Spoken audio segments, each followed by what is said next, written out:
नमस्कार दोस्तों। हमने पिछले वीडियो में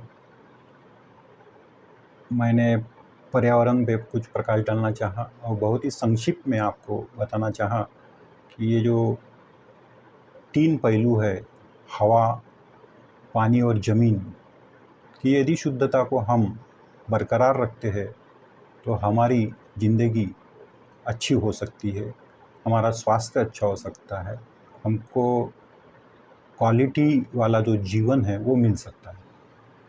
लेकिन दुर्भाग्यपूर्ण ये बात है कि हम जानकर भी कुछ चीज़ें कर जाते हैं और हम तो अभी ठीक है, हमारा चल जाएगा, लेकिन आगे वाली पीढ़ी का क्या होगा ये तो वक्त ही बताएगा।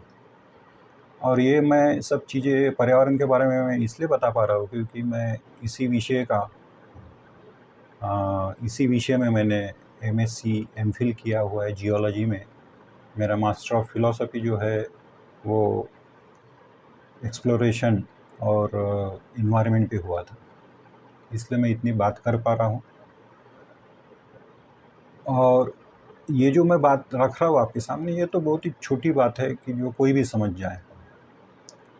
हमें तो मालूम है कि जो हवा जो बनी है ये उसमें आसपास 78% 78% जो है नाइट्रोजन है, 21% जो ऑक्सीजन है और 1% जो है बाकी की गैसेस है। लेकिन उसमें जो कार्बन डाइऑक्साइड का जो प्रमाण है वो सिर्फ 0.03 या 0.04% है। उससे यदि ज़्यादा होगा तो उसका हमारे सेहत के ऊपर ज़रूर असर पड़ेगा। लेकिन ये कार्बन डाइऑक्साइड पैदा कहाँ से होता है? हम लोग ही पैदा कर रहे हैं उसको, क्योंकि हम लोग जो है घरों घरों में आप देखिए, आप हम झाड़ते हैं और उस कचरे को जलाते हैं। वो सिर्फ कचरे को नहीं जलाते, यानी फूल और पत्ते को नहीं जलाते, उसके साथ में प्लास्टिक को जलाते, रबर को जलाते और भी चीज़ों को उसमें डाल देते।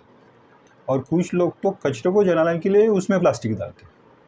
अब प्लास्टिक को यदि आप जलाएंगे और अन्य चीज़ों को यदि जलाएंगे, कोई भी चीज़ को जलाएंगे तो वो तो यानी कार्बन डाइऑक्साइड तो निकलेगा ही और उसके साथ में कुछ विषारी वायु भी निकलेंगे। तो हम लोग यदि लाखों लोग, करोड़ों लोग यदि ऐसी कचरा जलाएंगे तो वातावरण का क्या होगा? पहले ही ओजोन लेयर में छेद गिरे हुए हैं और उसमें से डायरेक्ट अल्ट्रावायलेट रेस नीचे आने के कारण ये हमारे सेहत को ख़राब कर रहे हैं, स्किन डिसीजेस होते हैं। इसको हमें समझना चाहिए। वो रिकवर हो सकता है ओजोन लेयर, यदि हम देखिए कोरोना में रिकवर हो गया था क्योंकि फैक्ट्रियाँ कम चली, हम भी व्हीकल्स कम चला रहे थे। तो ये सब चीज़ें के ऊपर हमें ध्यान देना बहुत ज़रूरी है। तो हमारे हाथ में यही है कि आप कचरा मत जलाइए कृपया।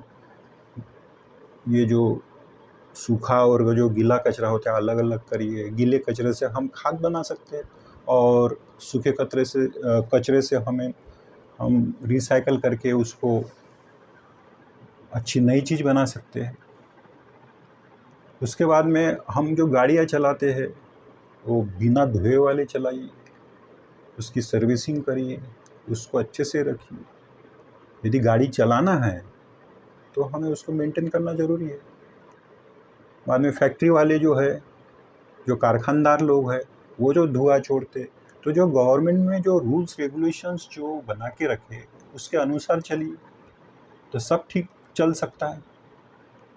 यदि कार्बन डाइऑक्साइड का परसेंटेज यदि, यानी मैं आपको बहुत ही यानी सिंपल एग्जांपल से बताता हूँ, यदि 10 लाख पार्टिकल है पूरे गैस के, उसमें हमको सिर्फ 300 पार्टिकल जो है कार्बन डाइऑक्साइड की चाहिए या 400, ज़्यादा से ज़्यादा 1000। लेकिन हम इसको यदि बढ़ाते जाएंगे, यदि 30,000 पार्टिकल में तो हम 8 घंटा जी सकते हैं, यानी 10 लाख में। और 10 लाख में यदि 40,000 पार्टिकल कार्बन डाइऑक्साइड के हो जाते हैं तो हमारी तो टिकट कट जाएगी। तो इसके ऊपर आप सोचिए हमें क्या करना चाहिए। है गवर्नमेंट सब कर रही है, सरकारें कर रही है, सब गाड़ियाँ भेज रही है आपके घरों में, घरों तक गाड़ियाँ भेज रही है, फिर भी हम जो है सब कचरा मिला के दे देते हैं। हम इतने पढ़े लिखे लोग हैं। अब फॉरेन कंट्रीज़ में क्या नया है? हमारा देश कितना सुनहरा देश, सोने की चिड़िया बोलते थे। हम यदि साफ़ सफाई रखेंगे तो हमारा वातावरण भी साफ हो जाएगा और उसका सीधा असर सेहत के ऊपर होता है। तो आप सब ये चीज़ के ऊपर ध्यान देंगे, ऐसी मैं आशा करता हूँ। और ये जो मैंने पर्यावरण के ऊपर जो काम उठाया है, इसमें आप भी मुझे सहायता करेंगे, ये वीडियो को ज़्यादा से ज़्यादा लोगों तक पहुँचाएँगे, इसको लाइक करेंगे, मेरे चैनल को सब्सक्राइब करिए और ज़्यादा से ज़्यादा लोगों तक पहुँचाइए कि जिससे लोग समझ पाए, जागरूक हो जाए और हमारा देश जो है स्वच्छ और सुंदर करके पूरे दुनिया में छा जाए। धन्यवाद, नमस्कार।